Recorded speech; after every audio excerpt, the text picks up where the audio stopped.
तो एक ही दिन में यहाँ पे गिरावट काफ़ी बड़ा देखने को मिल रहा है। बहुत ऐसे इन्वेस्टर हैं जो ऐसे प्रोडक्ट में पार्टिसिपेट किए होंगे। जी हाँ, उनके पोर्टफोलियो में ऐसे फंड्स होंगे पिछले एक साल में यहाँ पे 200% तक के रिटर्न देखने को मिले हैं। और आज के दिन सिर्फ एक दिन में यहाँ पे करीबन 20 से 24% का गिरावट देखने को मिला है।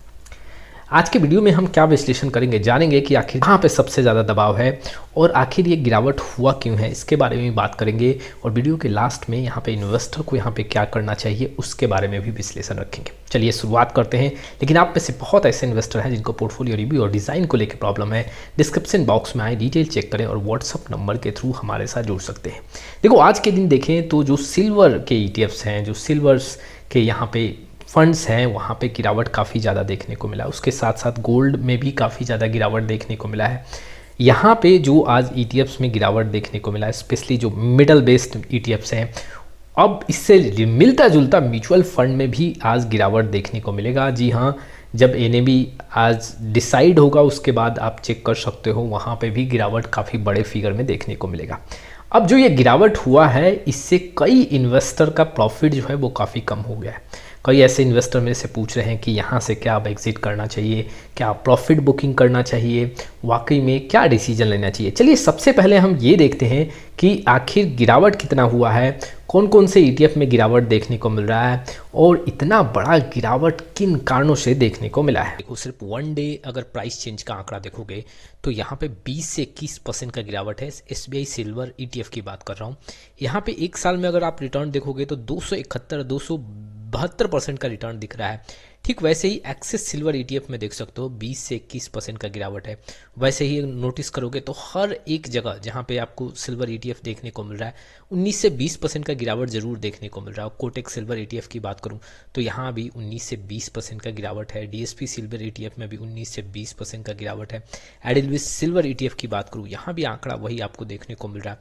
अधिकतर अगर आप सिल्वर ETF की बात करोगे, जैसे कि आप देख सकते हो आदित्य बिरला सन लाइफ सिल्वर ETF में भी करीबन 18 से 20% के बीच में गिरावट देखने को मिल रहा है।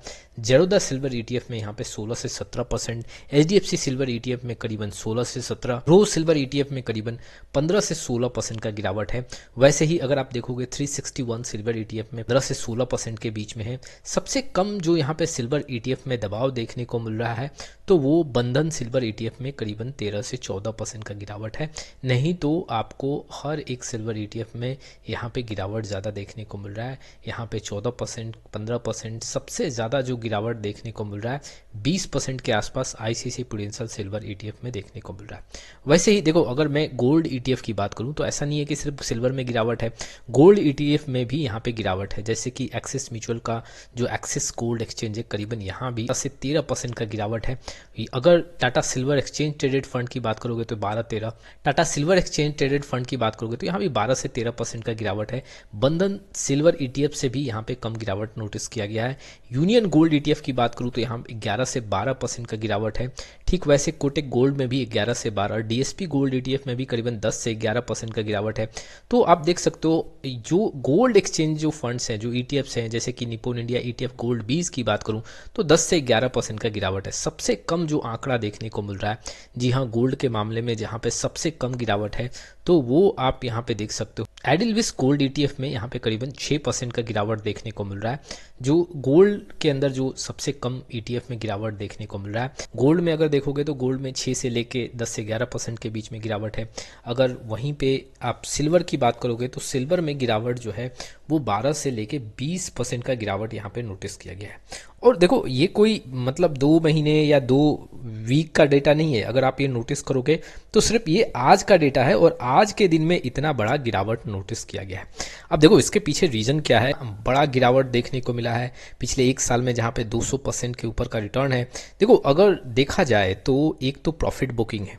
प्रॉफिट बुकिंग का सबसे मेन रीज़न है।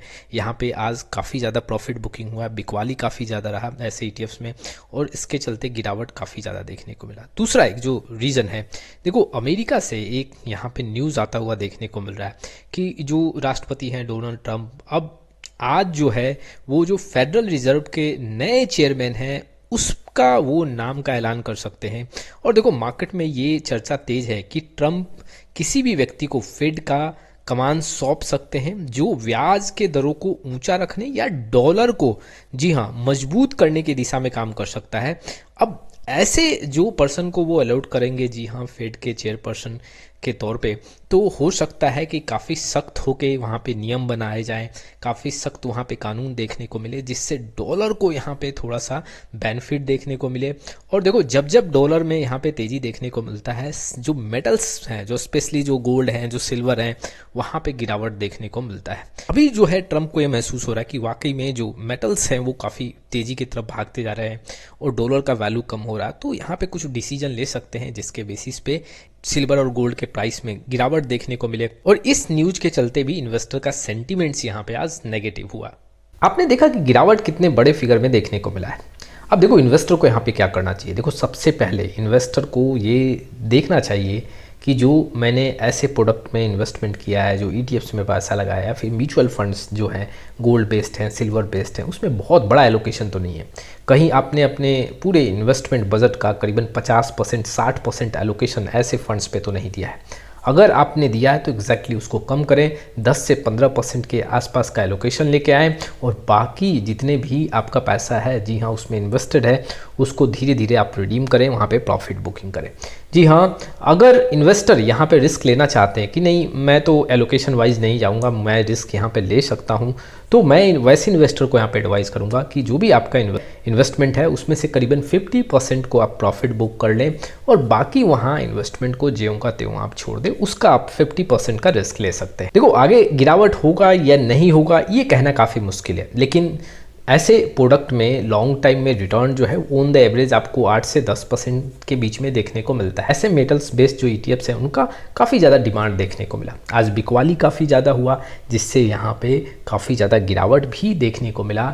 इन्वेस्टर को देखो, ऐसे प्रोडक्ट में पैसा लगाना चाहिए, अपने एलोकेशन के हिसाब से लगाना चाहिए, लेकिन यहाँ पे धीरे धीरे आप गिरावट में ऐड करो। अगर आप ऐड भी कर रहे हो, जैसे कि अगर आप रिस्क ले भी रहे हो, 10 से 15% का एलोकेशन जो लेके चल रहे हो, उसमें भी गिरावट पे ऐड करो। जैसे कि आज जो गिरावट हुआ उसमें आपको ऐड करना चाहिए था।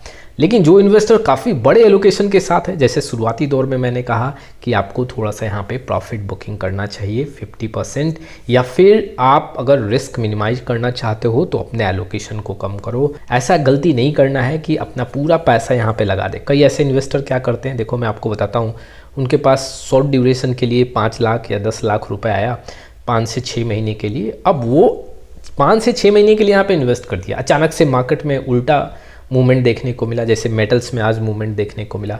अब देखो, 5 लाख रुपए जो लगाए होंगे, अब ठीक उनका अगर 20% का भी गिरावट हुआ तो 1 लाख रुपए का नुकसान देखने को मिल गया अचानक से।